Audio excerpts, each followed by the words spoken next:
السلام علیکم ورحمۃ اللہ وبرکاتہ دوستو، موضوعات قرآن کا تیسرا سلسلہ آپ کی خدمتوں میں پیش کیا جاتا ہے۔ اس میں ہم تیسرے پارے کے جو موضوعات ہیں وہ آپ کے سامنے بیان کریں گے۔ تیسرے پارے کو بنیادی طور پر دو اجزاء میں تقسیم کیا گیا ہے۔ پہلا حصہ جو ہے وہ سورۃ بقرہ کے آخری 8 رکوعوں پر مشتمل ہے۔ دوسرا حصہ جو ہے وہ سورۃ آل عمران کے ابتدائی حصہ جو ہے وہ بیان کیا گیا۔ دوستو، اب آتے ہیں پہلے حصے کی طرف جو سورۃ بقرہ کے آخری 8 رکوع ہیں۔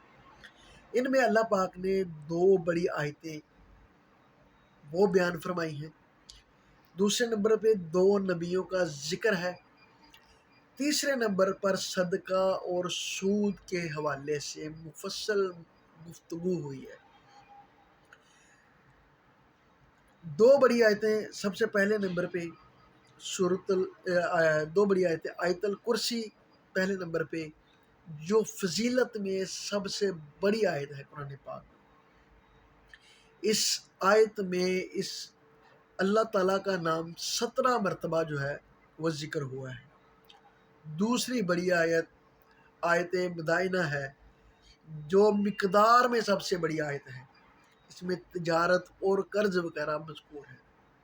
دوسرے نمبر پہ جو دو نبیوں کا قصہ بیان کیا گیا، ان میں حضرت ابراہیم علیہ السلام کا قصہ ہے، جو نمرود سے مباحثہ اور احیاء مولا کے مشاہدے کی دعا وغیرہ کرتے ہیں۔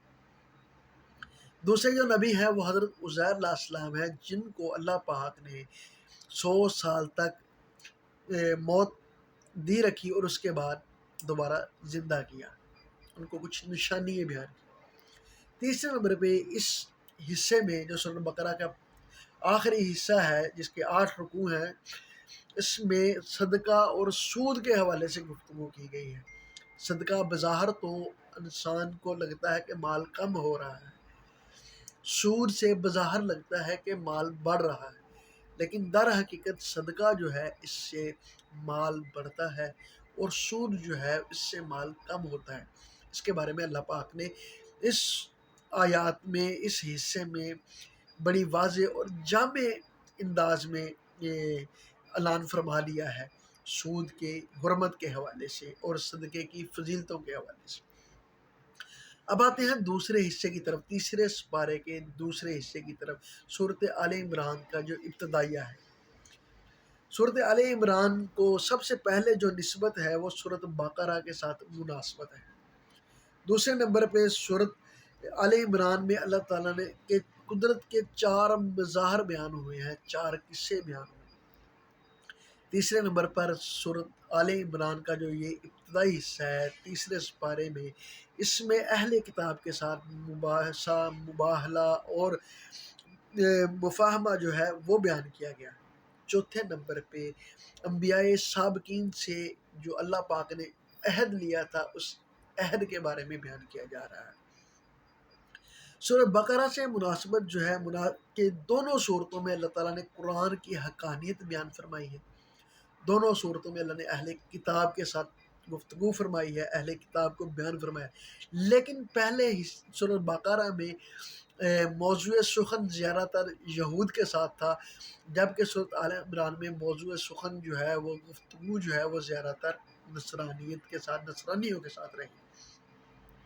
اس کے بعد اللہ تعالیٰ کی قدرت کے 4 قصے جو مناظر ہیں وہ بھی اللہ تعالیٰ نے بیان کیے۔ پہلا قصہ جنگ بدر کا ہے، کہ کس طرح صرف 313 صحابہ کرام تھے اور 1000 کے اوپر غلبہ پایا، 1000 کو شکست دی، 14 مسلمان صرف شہید ہوئے، اور جو کفار ہیں وہ تقریباً 70 کے قریب جو ہے وہ مارے گئے اور 70 کے قریب جو ہے وہ گرفتار ہوئے۔ دوسرا قصہ حضرت مریم علیہ السلام کا ہے، جن کو بے موسم اللہ پاک جو ہے وہ پھل بیچتا رہا، پھل عطا فرماتا رہا۔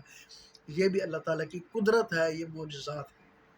تیسرا قصہ حضرت زکریا علیہ السلام کا ہے، جن کو بڑھاپے میں، جبکہ ان کی بیگم بھی، ان کی زوجہ بھی بوڑھی تھی اور وہ خود بھی بڑھاپے میں تھے، ان کو حضرت یحییٰ علیہ السلام کی ولادت کی بشارت دی گئی۔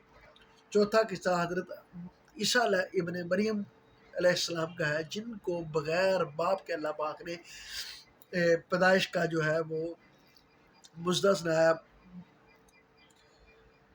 اس کے بعد اہل کتاب سے، تیسرے نمبر پہ اہل کتاب سے مناظرہ، مباہلہ اور مفاہمہ کا بیان ہے۔ اہل کتاب سے مناظرہ ہوا، پھر مباہلہ ہوا کہ تم اپنے اہل و عیال کو لے آؤ، میں اپنے اہل و عیال کو لے آتا ہوں، پھر ملک الخشوع و خضوع کے ساتھ اللہ تعالیٰ سے دعا مانگیں گی، اور ہم میں سے جو جھوٹا ہوا اس پر خدا کی لعنت ہو، مگر وہ لوگ جو ہے وہ اس بات کے اوپر تیار نہ ہوئے اور وہ راہ فرار اختیار کر گئے۔ چوتھے نمبر پہ انبیاء سابقین سے جو عہد لیا گیا، جب آخری نبی تم میں آئے تو اس کی بات مانو، اس پر ایمان لاؤ، اور اللہ تعالیٰ کے، اور اگر تمہارے بعد آئے تو تمہاری امتیں اس پر ایمان لائیں۔ مطلب کہ اس میں واضح طور پہ بتایا گیا کہ نبی صلی اللہ علیہ وسلم کی بعثت کے بعد باقی کی تمام شریعتیں جو ہے وہ منسوخ ہو گئی، ان کے نسخ ہونے کا بیان ہے، اور نبی صلی اللہ علیہ وسلم کے لائے ہوئے دین حق کے بغیر اگر کوئی بندہ کسی دوسرے دین کی طرف جاتا ہے تو وہ اللہ کے ہاں قابل قبول نہیں۔